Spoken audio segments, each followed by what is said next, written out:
10월 22일 하나님 말씀을 선포하겠습니다. 오늘 본문의 말씀을 마태복음 5장 1절에서 12절 말씀을 소두로 말씀을 정해봤습니다. 우리 다 함께 일어나셔서 하나님의 말씀을 받겠습니다. 5장 1절부터 12절 말씀을 우리 다 함께 합독하시겠습니다. 큰 소리로 천천히 읽겠습니다.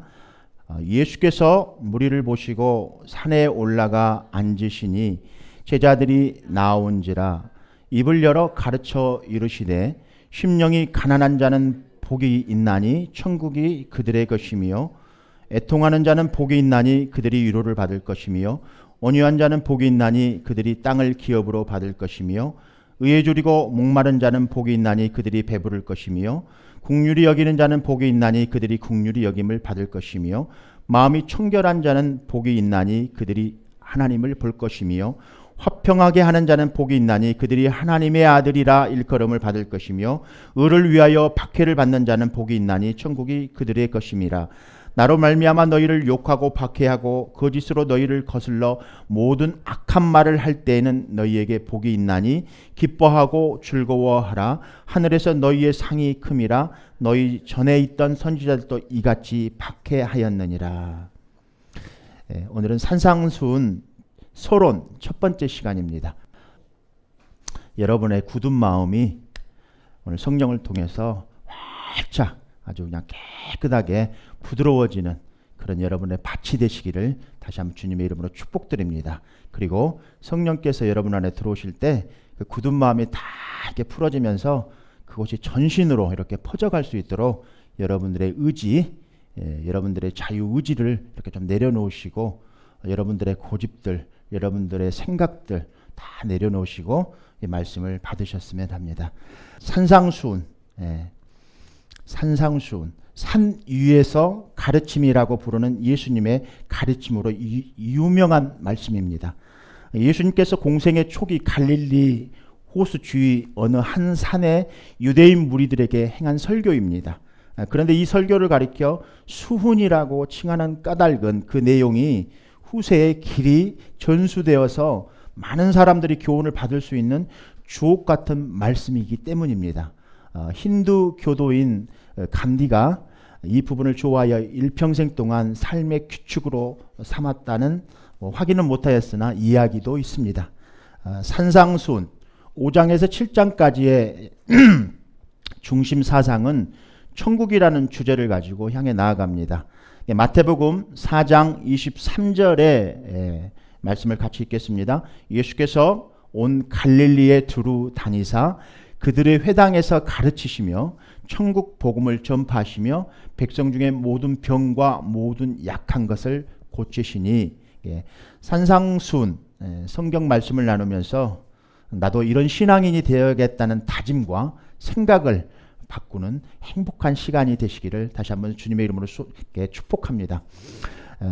목사에게 부여된 여러 가지 사역 가운데 가장 우선적인 것 중에 하나는 말씀 사역입니다. 말씀을 선포하는 게 목사님의 사역이죠. 근데 이에 속하는 설교와 가르침들이 있습니다.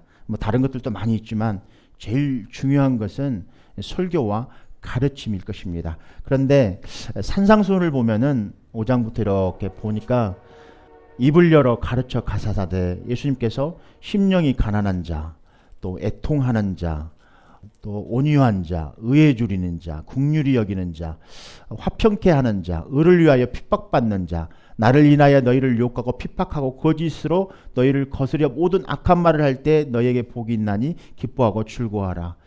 참 주옥 같은 주님의 말씀인데 설교할 때 가장 힘들 때가 아마 가르치는 것과 내가 지키지 못하는 어떤 연약성이 있을 때 제일 힘든 것 같아요. 저는 사역을 시작하고 산상수훈을 오랜 동안 준비를 했는데 이거를 언제 해야지 계속 미루었습니다. 왜 그러냐면 좀 자신이 없었어요. 설교할 때와 나의 삶을 이렇게 비교해 볼 때 너무 안 맞는 거예요. 그래서 너무 힘들었던 시간들을 지나놓고 정말 이 산상수훈 피해가고 싶은 말씀이었습니다. 그런데 그럼에도 불구하고 교회 안에서 성경을 잘못 가르쳤을 때 생기는 폐단들, 신앙의 혼돈들, 신앙생활의 행복이 정말 개인의 행복과 공동체의 어떤 행복을 파괴하는 것을 깨달았습니다. 그래서 목사의 부르심은 말씀을 전하고 가르치고 세워가는 것이라고 믿습니다. 그래서 내가 지키지 못하는 연약성이 있을지라도 가르치는 것에 바르게 해야 되겠다는 말씀을 성령께서 주셨습니다. 오래전에 이제 요한 2서를 묵상하는데 성령께서 저에게 그런 말씀을 물으시는 거예요. 이 말씀을 읽으면서 우리들 신앙인들의 태도는 어떠해야 하는가라는 말씀을 물으시는 거예요. 그래서 요한 1서 1장 10절에서 11절 말씀을 이렇게 눈여겨볼 필요가 있었습니다. 누구든지 이 교훈을 가지지 않고 너희에게 나아가거든 그를 집에 들이지도 말고 인사도 하지 말라. 그에게 인사하는 자는 그 악한 일에 참여하는 자임이라 라고 분명한 태도를 요구하고 있다는 사실 앞에 갈라디아서 1장 6절 9절에 바울은 성경 이외에 다른 복음은 없다고 하였습니다. 갈라디아서 1장 6절에서 8절입니다. 그리스도의 은혜로 너희를 부르신 이를 이같이 속기 떠나 다른 복음을 따르는 것을 내가 이상하게 여기노라. 다른 복음은 없나니 다만 어떤 사람들이 너희를 교란하여 그리스도의 복음을 변하게 하려 함이라. 그러나 우리나 혹은 하늘로부터 온 천사라도 우리가 너희에게 전한 복음 외에 다른 복음을 전하면 저주를 받을지어다. 다시 말해서 예수 그리스도를 통해서 구원받는 일, 십자가를 통해서 죄사함 받고 믿음으로 구원받는 일 이외에는 다른 복음이 없다고 주님께서 말씀하셨습니다. 다른 복음을 전하는 자는 성도를 교란하여 복음을 변질시키는 자이니 저주를 받으라고 하였고 하늘로부터 온 천사라 할지라도 다른 복음을 전하면 저주를 받으라고 하였습니다. 그러므로 단호히 배격해야 합니다. 그래서 갈라디아서 4장 16절입니다. 그런즉 내가 너희에게 참된 말을 함으로 너희가 원수가 되었느냐 또는 내가 정당히 너희를 대접함으로 그들이 너희에게 대하여 열심내는 것은 좋은 뜻이 아니요 오직 너희를 이간시켜 너희로 그들에게 대하여 열심을 내게 하려 함이라. 좋은 일에 대하여 열심으로 사모함을 받음은 내가 너희를 대하였을 뿐 아니라 언제든지 좋으니라. 나의 자녀들아 너희 속에 그리스도 형상을 이루기까지 다시 너희를 위하여 해산하는 수고를 하노니 내가 이제라도 너희와 함께 있어 내 언성을 높이려 함은 너희에 대하여 의혹이 있음이라. 주양교회는 한 분 한 분 배도자가 없어야 합니다. 그래서 배도자에 대해서 철저히 배격하여 속지 않고 이기기 위해 말씀으로 준비된 신앙인이 되어야 합니다. 교회 교육에 성실히 참석하고 성경을 부지런히 읽어 신앙 안에서 사는 행복이 넘치는 우리 교회로 만들어 갑시다. 할렐루야. 네, 동의하시죠? 네. 본격적으로 말씀을 오늘 소론 부분이기 때문에 중요한 5장에서 7장 말씀의 소론들을 통해서 전체적인 중심 사상, 중심 내용들을 좀 살펴보고자 해요.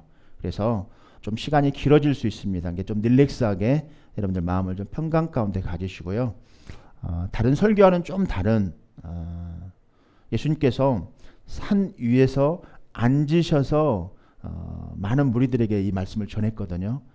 그래서 좀 앉아서 하는 그런 설교. 저도 좀 앉아서 이렇게 했으면 참 좋겠어요. 그래서 그렇게 준비를 좀 해보려고 그랬는데 다음 주부터는 좀 앉아서 말씀을 좀 전하려고 합니다. 그래서 우리가 문화를 알아야 돼요. 유대인 문화를. 그 이스라엘의 문화는 그 당시 초대교회에 앉아서 사람들을 가르친다는 것은 굉장히 권위 있는 말씀입니다. 권위 있는 자가 앉아서 이렇게 말씀하시는 거예요. 지금도 신학교에 가거나 유명한 심포지엄 같은 데 가보면은 아주 유명하신 분들은 서서 설교 안 합니다. 앉아서 강해를 하는 것들을 보게 됩니다. 그래서 여러분들 다음 주부터는 제가 좀 앉더라도 좀 이해해 주시고 여러분들도 좀 릴렉스한 마음으로 앉아서 서로 이렇게 말씀을 받았으면 합니다. 중요합니다. 산상수훈은 굉장히 중요한 말씀들입니다. 성경 안에 성경이라고도 합니다. 그래서 여러분들 성경 전체를 잘 이해하지 못한다면 이 산상수훈 말씀만 잘 이해해도 성경 전체를 다 이해하고 깨닫고 여러분들의 삶 속에 하나님의 말씀이 들어오는 것입니다. 그래서 여러분들 잘 말씀을 이해하셨으면 좋겠습니다. 하나님의 나라, 말씀의 핵심입니다. 천국, 천국. 하나님의 나라, 복음, 천국 복음, 그걸 말씀하시는 거예요. 그래서 하나님의 나라는 나라예요, 나라. 나라가 있기 위해서는 통치자가 있어야 됩니다. 왕이 있어야 되죠. 그리고 그분의 주권이 있어야 되죠. 그리고 백성이 있어야 됩니다. 이렇듯 하나님의 통치, 하나님의 나라는 천국 복음은 하나님의 통치입니다. 그래서 예수님이 이 땅 가운데 오셔서 선포하고 가르치신 복음의 핵심이기도 합니다. 그래서 마태복음 6장 33절은 너희는 먼저 그의 나라와 그의 의를 구하라. 그의 나라, 그의 의, 이 부분은 다음 주에 좀 다룰 것입니다. 그의 나라, 천국 복음은 그의 나라라는 거예요. 통치, 다스림. 여러분들은 다 예수님을 주로 고백하셨죠? 대답이 없으십니까? 여러분들 예수님을 주로 고백하셨죠? 예. 세상의 통치에서 하나님 나라 통치로 옮겨온 자들입니다. 할렐루야. 여러분들은 하나님의 통치 안에 있는 자들입니다. 그런데 하나님의 통치 안에 들어온 자들은 너희는 먼저 그의 나라와 그의 의를 구하라고 그랬습니다. 그래서 계속 이 말씀들을 계속 이어가실 때 여러분들 말씀이 선포되어질 때마다 하나님의 나라와 그의 의를 구하는 여러분들 되시기를 다시 한번 주님의 이름으로 축복드립니다. 이와 같이 예수님께서 마태복음 4장 23절 말씀에 천국에 대한 복음을 가르치는 일이 예수님의 사역이었어요.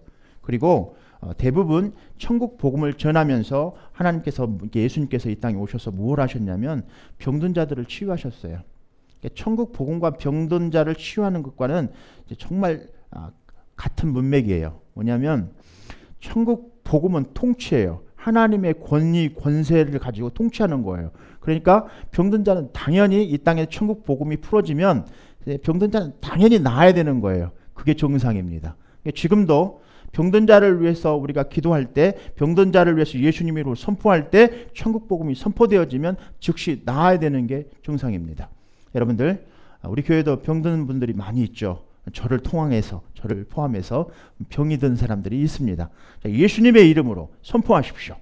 그러면 그 병든 부분이 예수님의 이름을 통하여서 권위가 선포되어질 때, 천국 복음이 선포되어질 때 즉시 낫는 역사가 오늘 일어나실 것입니다. 믿음으로 선포하십시오. 믿음이 없어 하나님의 이 언약의 말씀을 불신하지 마시고 믿음이 견고하여져서 여러분들 하나님께 영광 돌리시기를 다시 한번 주님의 이름으로 축복드립니다. 그 언약의 말씀을 여러분들 능히 확신하십시오. 그래서 여러분들 마음 가운데 말씀이 선포되어질 때마다 여러분들 믿음으로 선포하시는 여러분들 되시기를 다시 한번 주님의 이름으로 축복드립니다. 믿음이 견고하여 주십시오. 여러분들, 제가 농담 삼아서 한마디 하겠습니다. 믿음을 한번 이렇게 해보십시오. 여러분들 믿음을 이렇게 손으로 한번 크기를 이렇게 한번 만들어 보십시오. 믿음의 크기가 여러분들 옆 사람들 믿음의 크기가 보이시나요? 여러분들 옆 사람들 믿음의 크기가 보이시나요? 여러분들 옆 사람들 믿음의 크기를 뭘로 보시나요? 옆 사람들의 믿음이 큰지 나쁜지 키재기를 여러분들 어떻게 하시나요? 여러분들 옆 사람들 믿음이 큰 것인지 적은 것인지 여러분들 예배를 참 잘 드리고 헌금을 많이 하고 선교를 많이 하고 목사님이니까 믿음이 클 거야 라고 오해하지 마십시오. 믿음은 크기로 재는 것이 아닙니다. 믿음은 다 똑같아요. 적은 자나 큰 자나. 그래서 성경에서는 씨 뿌리는 비유들을 이렇게 주님께서 말씀하셨어요. 그러면서 누룩에 대한 비유도 하셨어요. 그래서 이 씨 뿌리는 비유는 씨앗이 믿음이 우리 안에 떨어지면 이렇게 싹 퍼져가는 거예요. 자라가는 거예요. 그리고 그 나무가 자라서 씨앗이 자라서 나무가 되고 이게 풀이 울창해지고 수풀이 울창해지면 열매를 맺을 때가 있어요. 그러니까 씨앗이 조그만해서 작은 나무라도 그 나무인 거예요. 그래서 큰 나무나 작은 나무나 나무인 거예요. 그래서 우리 안에 믿음은 여러분들 행함을 통해서 우리의 열매를 맺는 거예요. 아멘. 이 부분에 대해서 많은 혼란들이 있죠. 그래서 그 부분들에 대해서 이제 말씀을 좀 더 다루어 갈 건데 하나님의 사역이에요. 그래서 이 땅에 오셔서 하나님이 하신 사역을 포인트를 여러분들 너무 세밀하게 나무 숲들에서 나무 가지들만 찾으려고 하다 보니까 평생토록 신앙생활을 했는데 가지만 잡다가 나는 큰 나무 가졌네, 나는 작은 나무 이렇게 알았네, 이렇게 하면서 평생 동안 진짜 나무의 핵심, 나무의 기둥을 못 잡는 거예요. 성경의 정말 중요한 부분, 예수님께서 이 땅에 하신 일이 무엇인가, 그분이 누구인가, 육하원칙 제가 말씀드렸죠. 그분이 누구인가, 그분이 왜 이 일을 하셨는가 잘 주목해 주십시오. 이분이 예수님께서 이 땅에서, 예수님은 하나님이신데 그분이 이 땅에 오셔서 천국 복음을 전파하시면서 병든 자를 치유하셨는데 그분이 하신 일이 무엇이었는가를 이렇게 눈여겨보면은 그분이 정말 누구이신가를 분명히 우리는 깨달을 수 있고, 왜 그 일을 우리에게 가르치시고 하셨는가를 이렇게 눈여겨보면은 그분의 사역을 우리는 직감할 수 있습니다. 그래서 여러분들 다른 것들을 싹 빼보고 다른 복음들은 다 빼버리고요, 오직 성경에서 예수님께서 하신 사역, 그것이 진짜 복음인 거예요. 그 복음만 붙드시기를 바라요. 요즘 너무 이단들이 판을 치고 있고 많은 정통 교회들도 저차도 복음을 선포하지 않고 있습니다. 그래서 여러분들 이 산상수훈을 통해서 천국 복음이 선포되어집니다. 여러분들 마음판에 담으시기를 바라요. 꼭 마음판에 담으셔서 여러분들 영혼까지 이걸 갖고 가셔야 돼요. 그리고 천국 복음이 이미 임한 거예요. 예수님께서 이미 이 땅에서 천국 복음을 선포하시고 다 이루셨어요. 여러분들은 그것을 소유하시는 여러분들 되시어 그걸 다스림 받는 여러분들 되시기를, 다시 그리고 그 믿음으로 꼭 순종하시기를 여러분들 다시 한번 주님의 이름으로 축복드립니다. 자꾸 믿음이 어쩌냐, 행함이 어쩌냐, 은혜가 어떠냐, 율법이 어떠냐, 뭐 이런 걸 가지고 자꾸 신학적으로 가지치기 하지 마시고요. 우리 목사님은 막 율법을 하면 안 된다는 둥, 믿음을 갖고만 있으면 된다는 둥, 은혜만 있으면 된다는, 이런 거 자꾸 그 가지치기 가지고 예수님을 평가하지 마시고요. 전체를 보셔야 됩니다. 믿음과 행함의 그런 좀 불가결한 이 말씀 내, 어떤 것은 믿음을 가지고 있어야 되면 행함도 해야 되는데 왜 믿음만 가져야 구원받는다고 그러고 행함을 하면 안 된다고 그러고, 또 저기 보니까 행함을 하라고 그러고, 혼돈 가운데 이 성경을 보면은 참 많은 부분들에 혼돈이 옵니다. 그래서 평생을 신앙생활을 해도 목회자들 또한 이 부분에 대해서 정리가 안 되어서 말씀을 선포할 때 어떤 날은 이것도 선포했다가 또 어떤 날은 저것도 선포했다. 그러니까 우후죽순 말씀을 선포하다 보니까 성도들이 갈 길을 몰라서 천국을 향해서 가는데 많은 혼돈이 옵니다. 어떻게 보면 이단이 그 세상에 있는 마귀가 주는 혼돈들 중에 그것보다 더 가치를 혼란시키는 혼돈이 없지 않을까 싶습니다. 여러분들 이를 명확하게, 여러분들 딱 성경의 중심이 무엇인가 명확하게 마음판에 새기셔서 그걸 믿음으로 여러분들 앞에 선포하시길 바라요. 정말 믿는 자면, 예수님을 믿으면요, 자꾸 뭐를 해야 되고 안 해야 되고 이런 걸 따지기 이전에 주님을 사랑하면 하게 돼 있죠. 주님을 사랑하면 드리고 싶죠. 주님을 사랑하면 복음 전하고 싶죠. 주님을 사랑하면 불쌍한 사람들 보면 돕고 싶죠. 이런 게 주님의 마음이지 않을까 싶어요. 그래서 자꾸 우리는 주님의 마음이 무엇일까 자꾸 생각해야 됩니다. 주님의 마음이 무엇인가. 우리들의 마음이 중요한 게 아니고요. 다른 사람들의 마음이 중요한 게 아니고요. 주님의 마음이 무엇인가 자꾸 이렇게 물어보셔야 돼요. 주님께 자꾸 물어보십시오. 오늘 예배 가운데서도 주님이 오늘 하시는 말씀이 뭘까 이렇게 자꾸 물어보시기를 다시 한번 주님의 이름으로 축복드립니다. 모든 관심사, 사람들의 모든 관심사, 예수님의 모든 관심사의 사역은 하나님의 나라가 였다는 사실, 천국 복음이었다는 사실. 그래서 우리도 우리들의 관심사와 목적이 예수님은 누구이시냐? 하나님이시다는 거. 그분은 구원주시라는 거. 그분이 오셔서 이 땅에서 무엇을 하셨나? 천국 복음을 전하시고 병든 자를 치유하셨다는 거예요. 이런 권세가 선포되어지는 거예요. 오늘 우리도 동일하게 하나님 나라를 우리도 소망하면서 믿음으로 하나님 나라를 삶의 목적이 돼야 돼요. 하나님의 나라가. 우리 안에 하나님의 나라가 삶의 목적이 되시기를 다시 한번 주님의 이름으로 축복드립니다. 예수님의 목적입니다. 이것이 우리들의 목적이 되어야 되는 것이죠. 그래서 성경 전체의 뜻이기도 합니다. 그래서 산상수훈은 하나님의 나라가 어떻게 임하며 어떠한 나라인지를 우리에게 보여주고 있는 것입니다. 그래서 우리가 하나님의 위대한 나라를 경험하고 살아내기 위해 산상수훈을 그래서 선포하는 것입니다. 부족하지만, 연약하지만 말씀을 전하면서도 나도 이 연약한 부분 때문에 이 말씀을 잘 지키지 못하지만 그럴지라도 말씀을 선포해야 되는 것이 목사의 일입니다. 그리고 사명인 것이죠. 이것이 하나님의 뜻이기 때문에 부족하지만 하는 거예요. 그래서 우리 모두가 연약하지만 넘어졌다 할지라도 다시 일어나셔서 하나님 나라를 소유한 자들로 이렇게 살아가는 것입니다.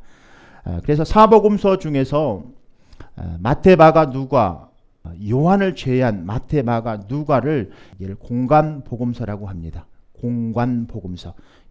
공관이라는 말 뜻은 문자 그대로 공통 관점이라는 것입니다. 그래서 예수 그리스도는 누구인가예요. 예수 그리스도는 누구인가라는 본질, 예수님은 어떤 분이신가, 예수님의 성품들, 예수는 무엇을 하셨는가라는 예수의 사역이나 상태들을 다 함축하고 있는 말씀들입니다. 공관복음서를 전체적으로 보는 것이 굉장히 중요하죠. 나무도 전체적으로 이렇게 뿌리까지 다 보시고 열매까지 여러분들 보시는 것이 신앙의 한 부분입니다. 복음서는 우리에게 지식을 전달하는 것에 있지 않고 성령을 통하여서 예수를 올바르게 이해하고 깨달아 믿는 것입니다. 지식을 담는 게 아니에요. 성령을 통해서 이해하고 깨닫는 것입니다. 그래서 하나님의 나라 백성들이 믿음을 적용해야만 합니다. 아멘. 꼭 믿음을 적용하셔야만 합니다. 그런데 믿음과 행위, 은혜와 율법 관계에서 살펴보고자 합니다. 서론에서. 그래서 율법의 도덕적인 규범들을 우리는 지킬 필요성을 자연히 행위에 대한 칭의의 문제를 야기시킵니다. 그래서 율법에서 주님께서 해방시켜 주셨는데 율법을 행하면 안 되는 거라고 우리에게 인식되어 있죠. 구원은 오직 믿음으로만 구원받는다라고 말씀하고 있습니다. 그래서 믿음과 행위, 또 율법과 은혜에 대한 이 부분들에 대해서 많은 목사님들이 두 가지, 세 가지 정도 다른 이견의 설교를 합니다. 어떤 분들은 반틈은 믿음, 반틈은 율법, 반율법주의라고 하죠. 또 율법을 행하면 안 된다는 주의, 또 믿음과 율법을 같이 행해야 된다는 말씀들을 하고 있습니다. 저는 미리 서두에 말씀을 드리지만 신학적인 부분을 가지고 여러분들을 그런 부분을 가지고 혼란을 시키려고 하는 게 아니고요. 여러분들이 이 말씀의 세 가지 말씀들 중에서 정말 성경에서는 뭐라고 말씀하고 있는지 좀 귀 기울여 보시고 끝까지 이 말씀들이 7장까지 말씀들을 잘 눈여겨 깨닫고 들으시면 말씀이 잘 이해가 되어지실 것이고 성경 전체에서 예수님의 천국 복음이 무엇이라는 사실을 깨닫게 되실 거예요. 그러니까 유명한 우리 목사님은 뭐 성도도 몇천 명인데 이런 설교를 했는데 그게 옳은 게 아니고요. 일반적인 게 옳지 않다는 거예요. 또 특별한 것이 옳지 않을 수도 있고요. 또 작지만 연약하지만 그것이 옳을 수 있다는 것입니다. 그러다 보니 작은 것이 연약한 것이 다 옳은 것은 아니죠. 성경에서는 요한계시록에서 이렇게 교회들에게 말씀하셨죠. 그러나 그 교회들 중에서도 특별히 두 교회만 예수님께 칭찬을 받으셨죠. 나머지 교회들은 다 하나님께 책망받고 또 하나님께서 혼내셨잖아요. 그러나 작은 교회들은 그 믿음을 지켰어요. 그러니까 크다고 옳은 게 아니고요. 또 적다고 옳지 않는 게 아니다는 것이죠. 그다음에 적은 것이 옳다, 큰 것이 옳지 않다 그런 말씀이 아니라는 거예요. 그러니까 여러분들 잘 말씀을 잘 들으셔야만 합니다. 그런 것에 같이 기준을 두지 마시고요. 하나님께서 오늘 목사님을 통해서 말씀하신 이 말씀이 성경의 진짜 말씀인가 여러분들이 이해하시고 깨달으시려면 성령께 의지하셔야 돼요.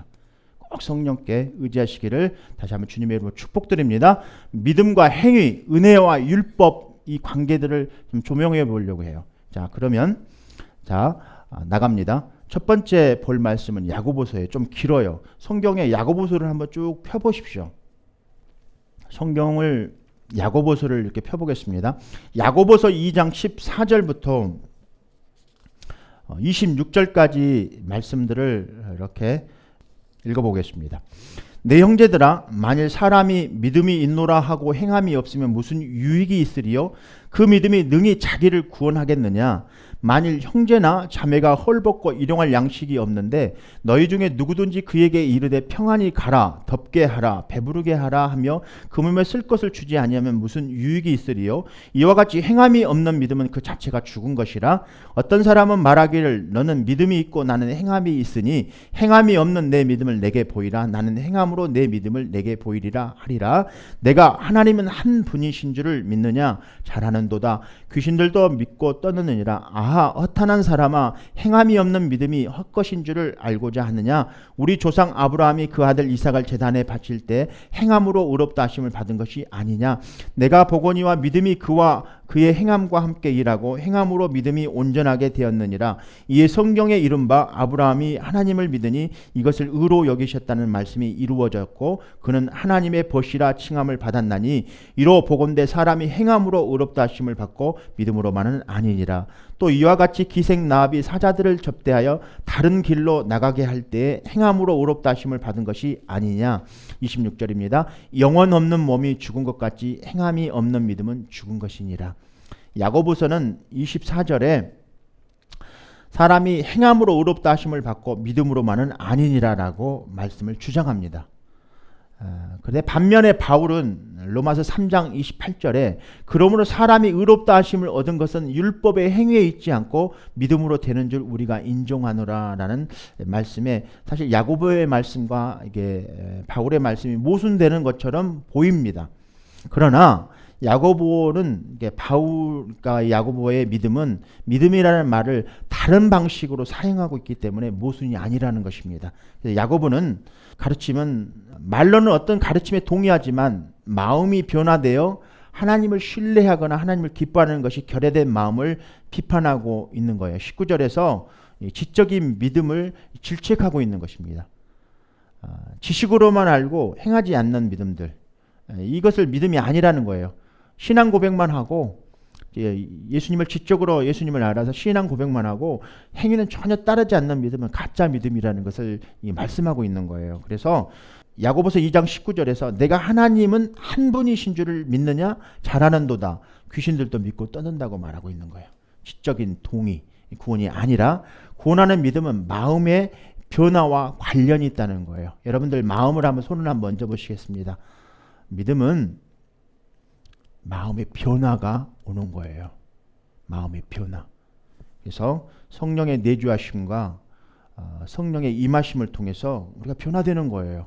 그래서 세상의 법은 행동하는 것에 대해서만 다룹니다.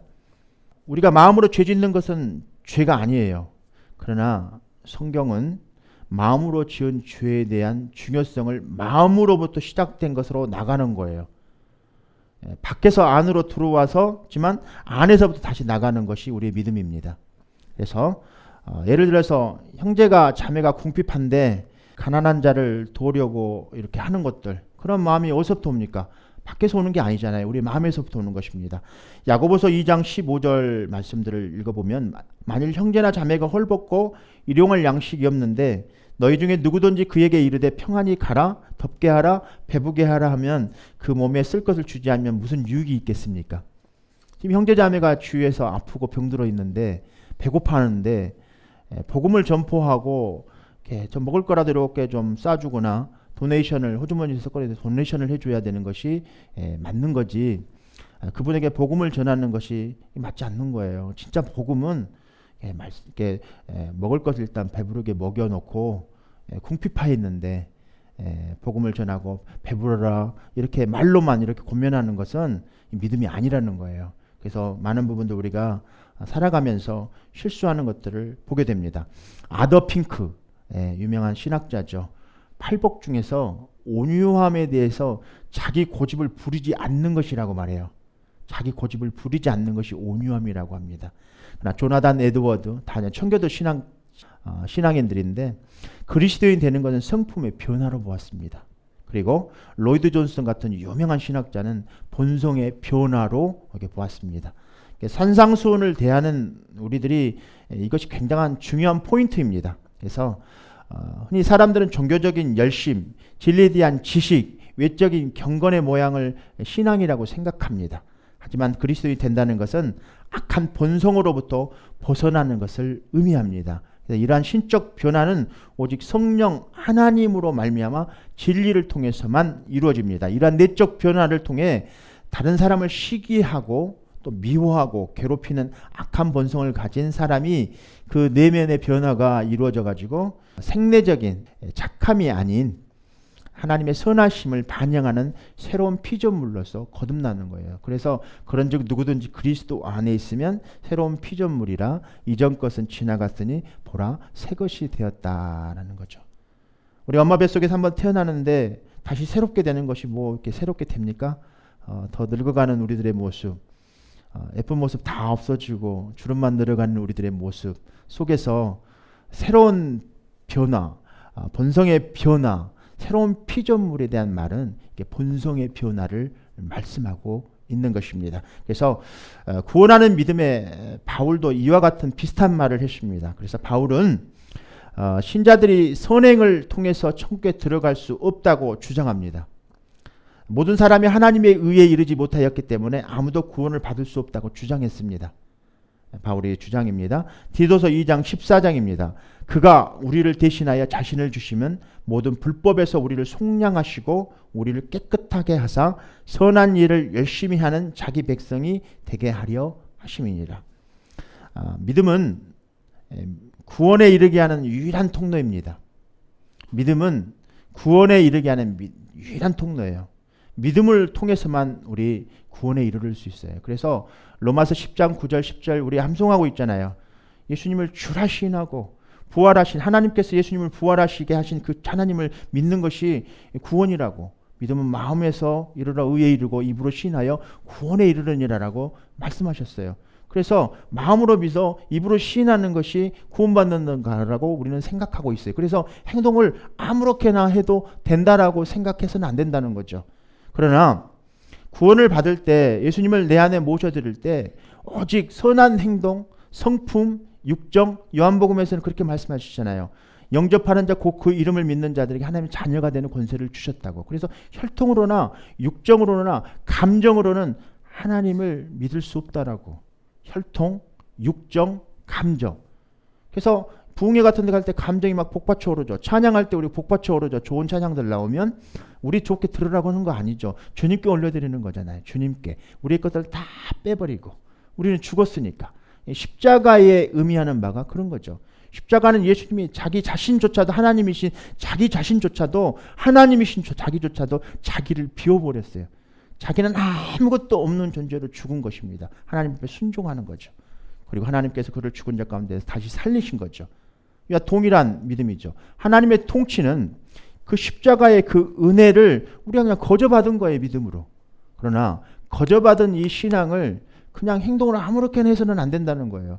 이 거저받은 이 은혜의 믿음을 그냥 우리가 선행을 통해 육정을 통해 감정을 통해 이것을 우리가 구원을 받을 수 없다라고 성경은 못을 받고 있어요. 그러나 구원받은 우리가 우리 믿음이 우리 안에 내적 변화가 일어난 새로운 피조물로 태어난 우리는 이제 살아가는 삶이 천국을 소유한 자로서 살아가는 거예요. 천국을 가기 위해서 살아가는 존재가 아니고 천국을 소유한 자가 천국의 삶을 소유하고 살아가면서 천국을 향해서 나아가는 순례의 길을 살고 있는 것입니다.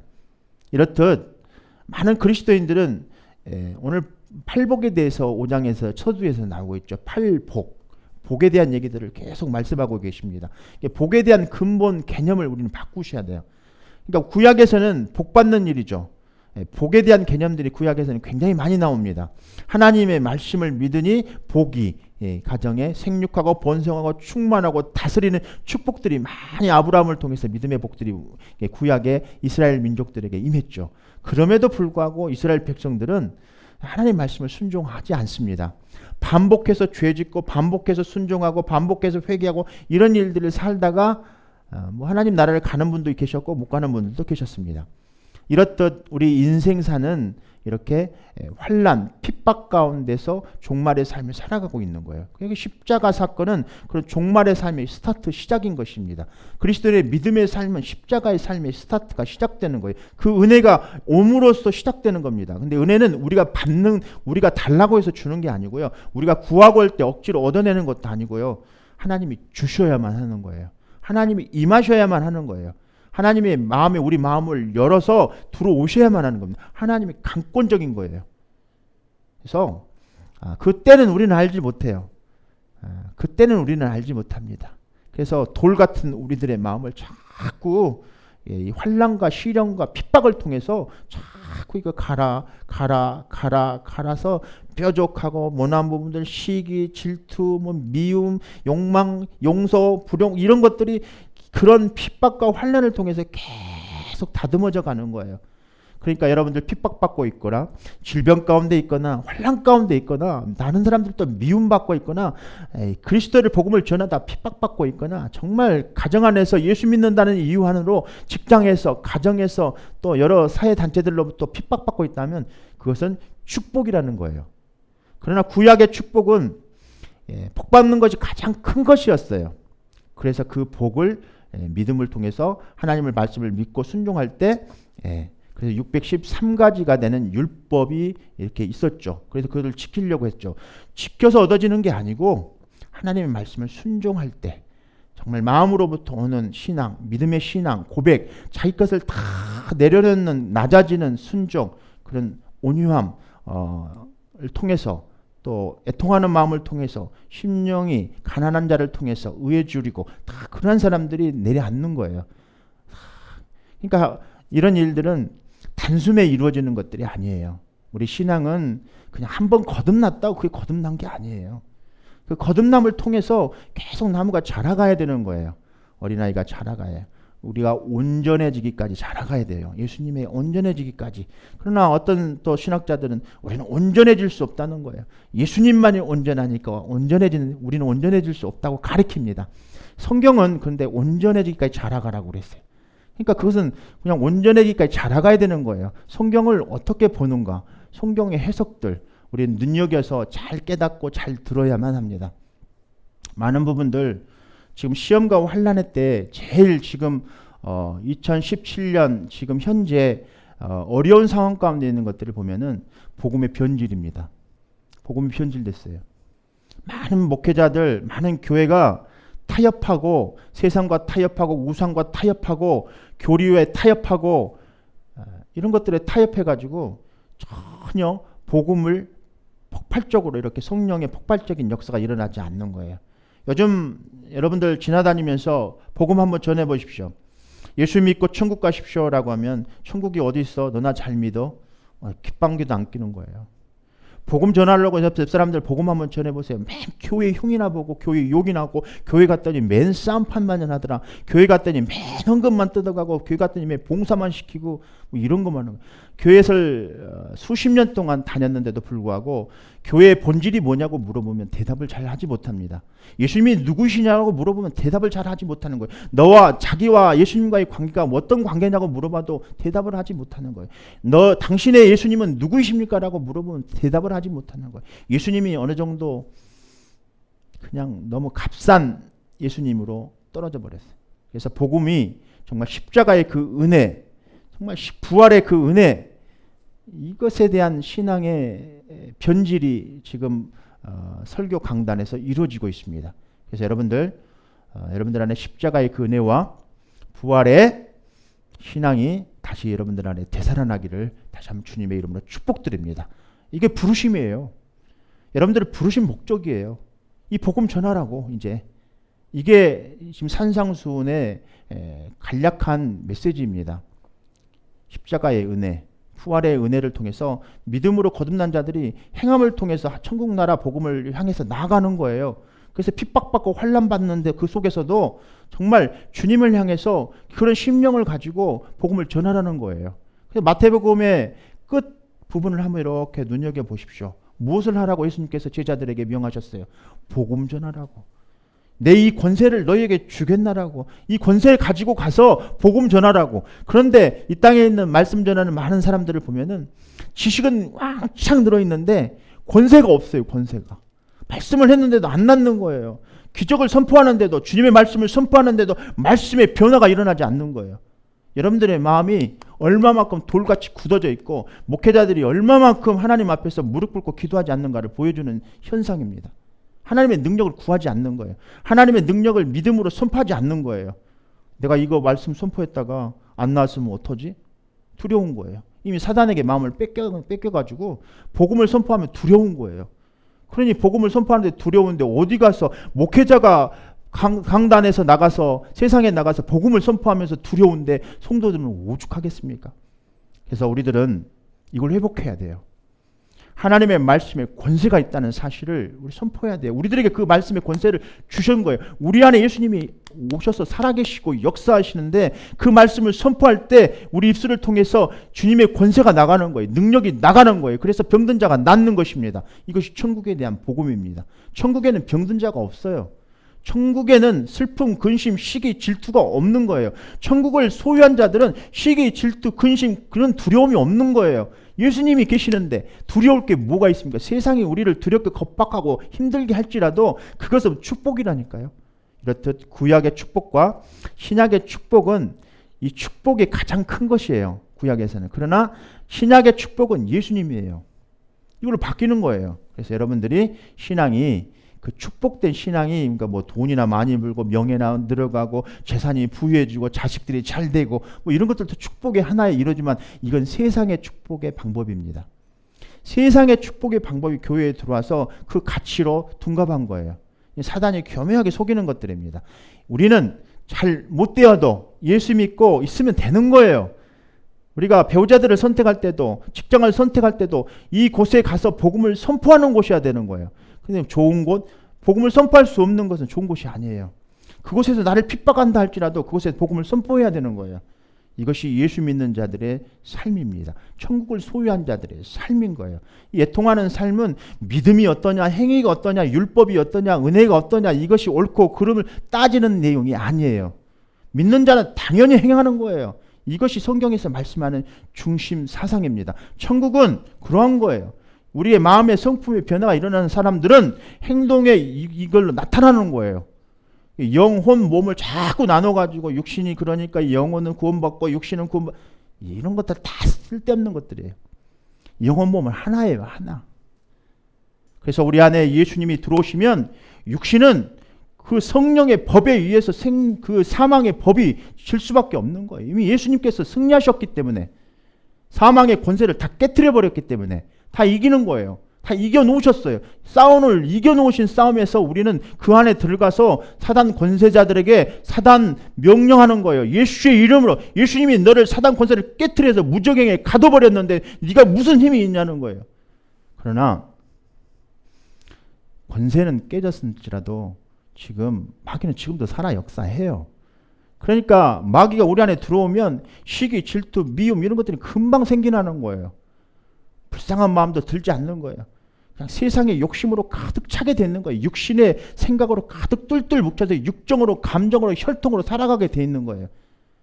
금방 말씀 선포했는데 듣고도 이 말씀이 우리 안에 뿌려져서 이것이 확산되지 않으니까 누르게 확산되지 않으니까 여러분들 삶의 변화가 전혀 일어나지 않는 거예요. 산상복음은 변화입니다. 내면의 변화. 밖으로 나아가는 것입니다. 선포되어지는 것입니다. 여러분들의 내면이 육신들을 지배하는 거예요. 육신이 여러분들 내면을 지배하는 것이 아니라 육신은 세상이라고 그런 거예요. 그래서 여러분들 이 산상순을 통해서 바울과 야고보는 그렇게 말씀하고 계시는 거예요. 그래서 선행을 통해서 구원이 실제로 이렇게 일어나냐? 그렇지 않은 거예요. 믿음을 통해서만 우리가 구원을 받지만 선행을 통해서 천국 나라 삶을 소유하고 살아가는 것입니다. 이 말씀을 뒷받침해 주고 있는 말씀들입니다. 요한일서 2장 3절 4절입니다. 우리가 그의 계명을 지키면 이래서 우리가 그는 아는 줄을 알 것이요 그를 아노라 하고 그의 계명을 지키지 아니하는 자는 거짓말하는 자요 진리가 그 속에 있지 아니하며. 이렇게 말씀하고 있는데도 뭐 믿음이 어쩌냐 행하면 하지 않으면 믿는 자는 당연히 해야 되는 것입니다. 믿는 자는 절대 믿음으로만 구원받으니까 율법주의에 빠지면 안 된다고 말하고 있는 거예요. 그렇죠. 율법주의에 빠져가지고 율법에 빠져서 율법으로만 구원받으려고 하는 것은 잘못된 것이죠. 그러나 믿음으로 구원을 받고 주님 안에 믿음이 성장되어가고 믿음이 굳건해지는 것은 믿음의 크기를 말하는 게 아니라 행동하는 것입니다. 믿음은 크기로 재는 것이 아니고 믿음은 행동하는 것을 통해서 크기를 나타내는 것입니다. 여러분들 선한 행동을 통해서 주님의 말씀을 선포하고 선의 말씀을 여러분들 안에 마음판에 담으시고 행함을 통해서 여러분들은 구원을 이루어가는 거예요. 이게 구원받은 자의 삶인 것입니다. 또 이런 설교하니까 저 목사님은 행위로 율법주의자네 막 또 이렇게 질타하는 성도들도 있더라고요. 그래서 막 전화가 와요. 목사님 설교를 들으니까 율법주의 설교라고 뭐 교리 설교라고 막 그런 말 하든가 말든가 여러분들은 그냥 믿는 자는 그렇게 하는 거예요. 거짓말하는 자라고 그러잖아요. 행함이 없는 자는. 그래서 요한이 이렇게 저를 아는 줄로라고 말할 때 그는 하나님에 대한 자신들의 지식 때문에 교회의 일원이 된 것으로 주장하는 사람들을 가리키고 있다는 것입니다. 그러나 하나님의 계명을 지키지 아니하는 자들은 진정 그리스도인들이 아니라고 분명히 말하고 있습니다. 그들은 자신의 불순종에 의해 자신들의 진정 충성됨을 드러내고 있습니다. 베드로후서 1장 5절 7절입니다. 우리 같이 크게 한번 읽겠습니다.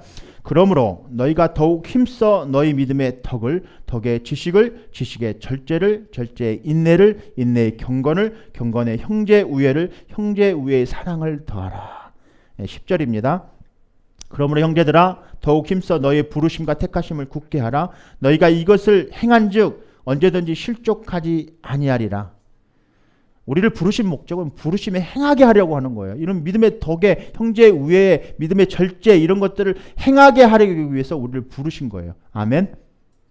부르심에 행하게 하려고 우리를 부르신 것입니다. 아멘. 동의를 안 하시는 것 같아요. 아멘. 아멘입니다. 이 말씀은 선행들을 통하여 구원을 얻는데 행하라는 말씀이 아니고요. 믿음을 통해 은혜 안에 있는 자들의 이야기입니다. 그래서 여러분들 은혜 안에 항상 있으시기를 다시 한번 주님의 이름으로 축복합니다. 이제 선택받은 공동체, 이게 지금 속해 있는 것들을 한번 확증해 보십시오. 여러분들이 공동체 안에 속해 있는 것들 속에서 정말 주님 안에 이렇게 속해 있는가, 주님에 속해 있으면서 주님의 통치와 다스림을 받고 있는가, 여러분들 한번 여러분들을 말씀을 통해서 여러분들을 좀 점검해 볼 필요가 있지 않는가 싶습니다. 하나님의 나라는 통치권 안에 있는 것입니다. 아멘. 여러분들 하나님의 통치권 안에 있으시기를 다시 한번 주님의 이름으로 축원드립니다. 하나님의 통치권은 다른 거 아니에요. 복음이에요. 십자가의 은혜입니다. 부활입니다. 그걸 통해서 여러분들 구원받는 거예요. 그래서 여러분들 주님 안에 있으면 사단 권세가 여러분들을 겁박하고 누르지 못합니다. 그럴지라도 잠깐 프레스에 눌려서 살짝 누르기는 했어도 여러분들 주님의 은혜로 다시 회복될 수 있어요. 그것이 주님의 그 말씀의 권세인 것입니다. 여러분들 주님 안에 들어오시면요, 그 어려웠던 많은 환난, 핍박, 어려움들 속에서 고통받았던 것들이 주님 안에 있으면 기쁨과 평강, 감사 이런 것들을 싹 바뀌게 돼 있는 거예요. 여러분들 주님 안에서 기쁨을 소유하시기를 바랍니다. 또 감사하는 것들을 소유하시기를 바라요. 이것들을 자꾸 소유하셔야 됩니다. 다스림을 받아야 돼요. 그래서 주님의 다스림, 통치, 주님의 통치 안에 꼭 들어가시기를 다시 한번 주님의 이름으로 축복드립니다. 베드로후서 2장 20절 22절입니다. 만일 그들이 우리 주 대신 구주 예수 그리스도를 알므로 세상의 더러움을 피한 후에 다시 그 중에 얽매이고 지면 그 나중 형편이 처음보다 더 심하니라. 의의 도를 안 후에 받은 거룩한 명령을 저버리는 것보다 알지 못하는 것이 도리어 그들에게 나으리니라. 참된 속담을 이르기를 개가 그 토하였던 것에 돌아가고 돼지가 씻었다가 더러운 구덩이에 도로 누웠다 하는 말이 그들에게 응하였도다. 히브리서 기자는 신자들이 믿음을 버리지 않기를 권면합니다. 여러분들 베드로후서 말씀 이해가 되시죠? 개가 자기가 뱉어놨던, 우리 술 먹고 술 먹는 사람들 길거리에 이렇게 보면, 여기서는 참 많이 볼 수 없는 일이지만 한국에 가보면 음주에 아주 좋아하시는 분들은 밤에 술 찐딱 먹고 오바이트 쫙 해놓은 거기서 이렇게 엎어져서 자고 있어요. 처박으로 자기가 토해놓는 곳에. 우리는 믿음 안에 들어온 자들은 이제 행함도 깨끗함을 받은 사람들입니다. 그런데 더러운 곳에 또 몸담으면 안 된다는 말이에요. 이해가 되세요? 믿음만 갖고 있고 행함은 엉망으로 하고 있는 그리스도인들, 가짜예요. 가짜. 히브리서 기자는 이렇게 말합니다. 히브리서 2장 1절에서 4절입니다. 그러므로 우리는 들은 것에 더욱 유념함으로 우리가 흘러 떠내려가지 않도록 함이 마땅하니라.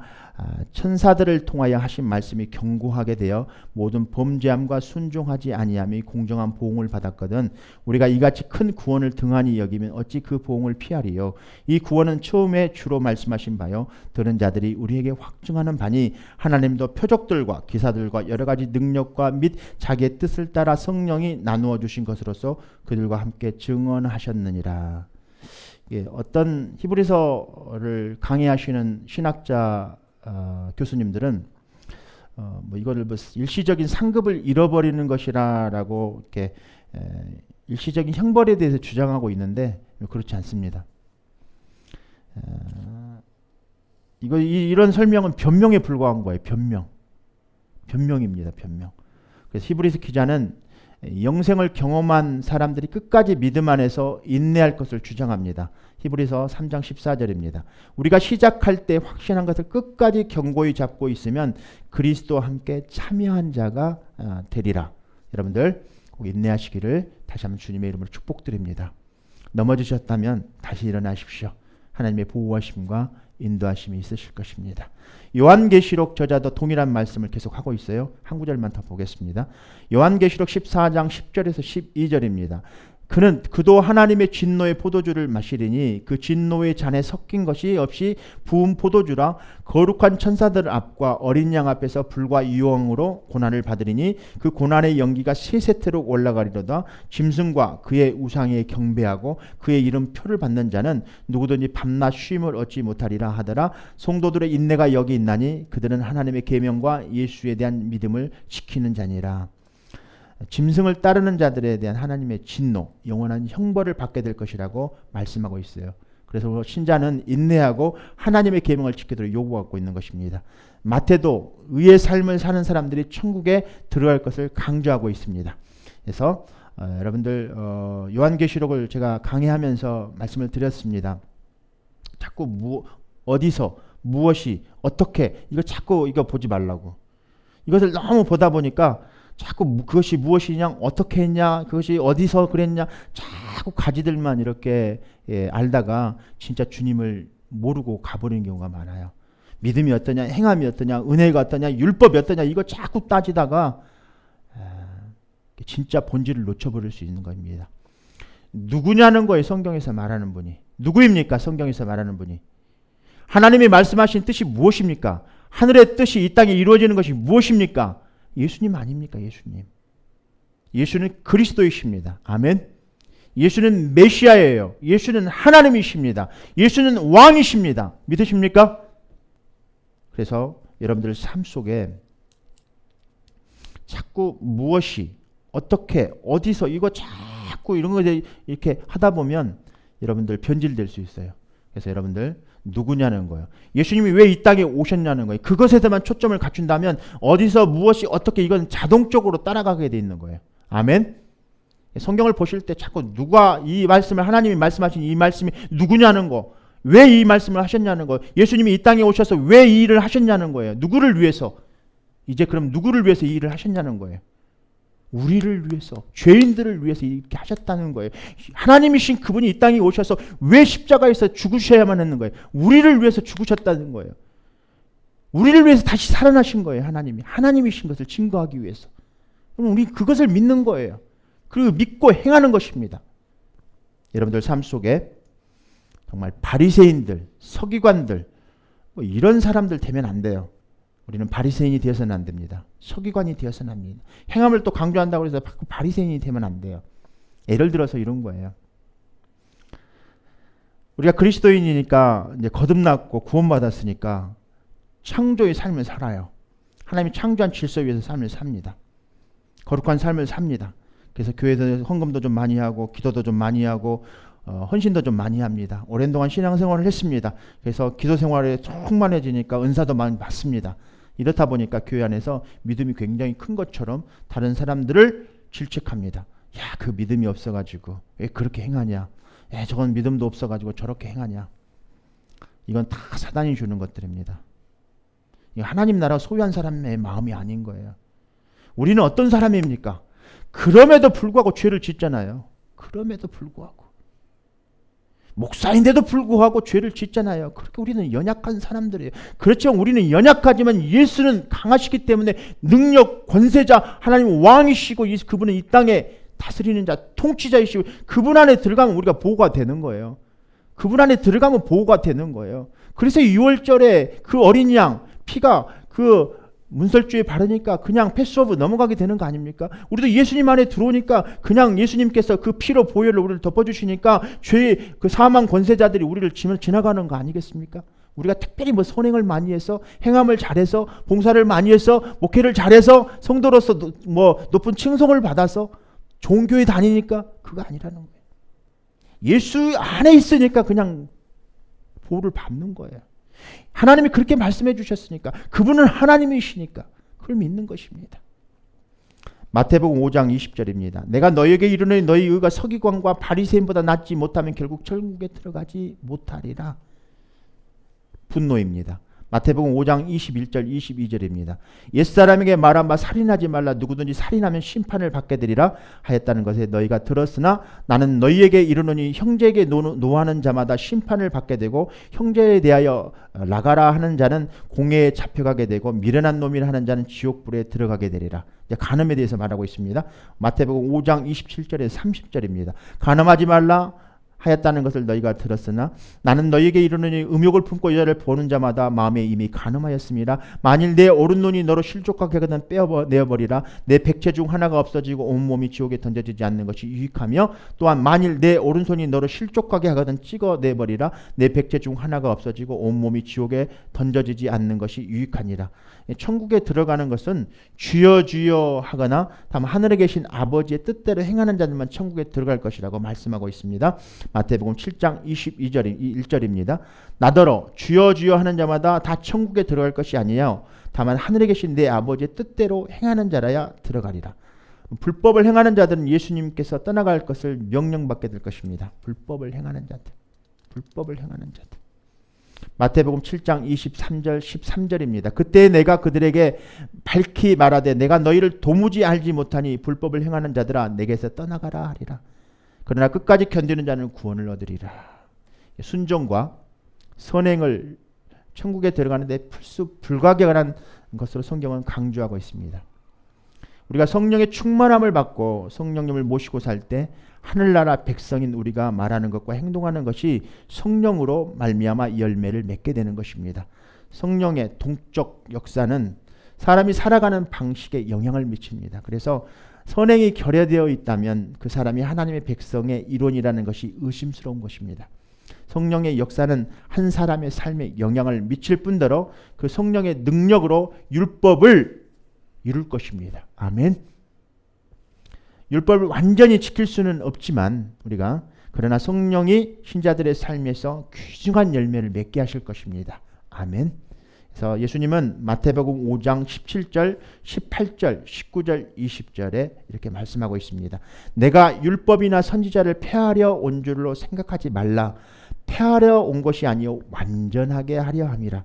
진실로 너희에게 이르노니 천지가 없어지기 전에 율법의 1.1획도 결코 없어지지 아니하고 다 이루리라.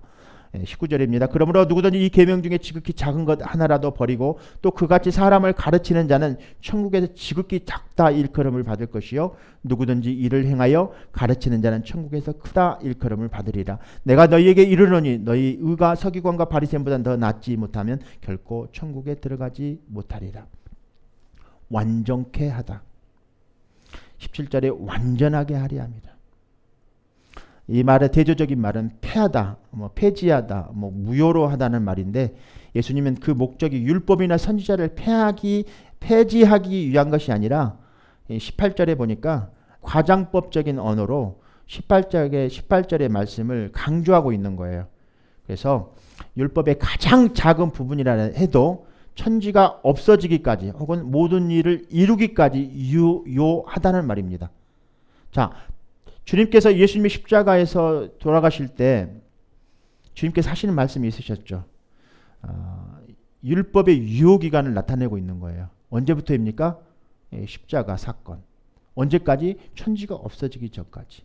그러니까 이미 우리가 이 모든 일이 이루기까지 여전히 유효하다는 말이에요. 거기 유효하다는 말이 거기서부터 시작되는 거예요. 천지가 없어질 때까지. 우리 거기 안에 들어있는 사람들입니다. 산상수훈을 통해서 방향 감각 우리가 잃지 말아야 됩니다. 그래서 예수님의 제자답게 이 혼택한 세상에서 살 수 있는 진리를 발견하시기를 다시 한번 주님의 이름으로 축복드립니다. 한 예화의 말씀을 여러분들에게 마지막으로 말씀을 전하겠습니다. 뉴욕타임즈가 베스트셀러 제1위로 뽑은 책 한 권이 있습니다. 책은 캔필드의 마크 빅터 한센이 쓴 영혼을 위한 치킨 수프라는 책입니다. 여러분들도 아실 줄 믿습니다.